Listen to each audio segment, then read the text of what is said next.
నేల మీద రెండు చిన్న గింజలు మట్టిలో ప్రక్కనే పడ్డాయి. మొదటి గింజ మెల్లగా చెప్పింది, నాకు భయం వేస్తోంది. నేను మొలిస్తే గాలి నన్ను విరక్కొట్టచ్చు. పురుగులు నా ఆకులో తినివేయచ్చు.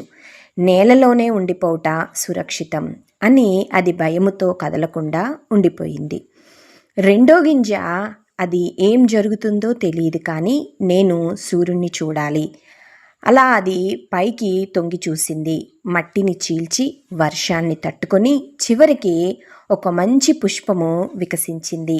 దానిని చూచిన ప్రతి ఒక్కరూ కూడా సంతోషించడం మొదలుపెట్టారు. ఒకరోజు ఉదయమున ఆహారం కోసం వచ్చిన పిట్ట మొలకెత్తని మొదటి గింజని సులువుగా తినివేసింది. ఫ్రెండ్స్, ఈరోజు నందు మన జీవితంలో కూడా చాలా భయాలు మన జీవితంలో ఎదురవుతూ వస్తూ ఉంటాయి. ఆ భయాలకి మనము కూడాను మరి ఆగిపోకూడదు, కానీ ఆ భయాలను ఎదుర్కొంటూ మనం ముందుకు కొనసాగినప్పుడు మన జీవితంలో కూడా బ్లెస్సింగ్స్ని మనం చూస్తాము. అందుకనే బైబిల్లో లేఖన భాగంలో మనం చూస్తాము, ఏ విషయంలో అయితే మీరు భయపడతారో అదే మీకు ఉరిగా వచ్చినన్న మాటను మనం గమనిస్తాము.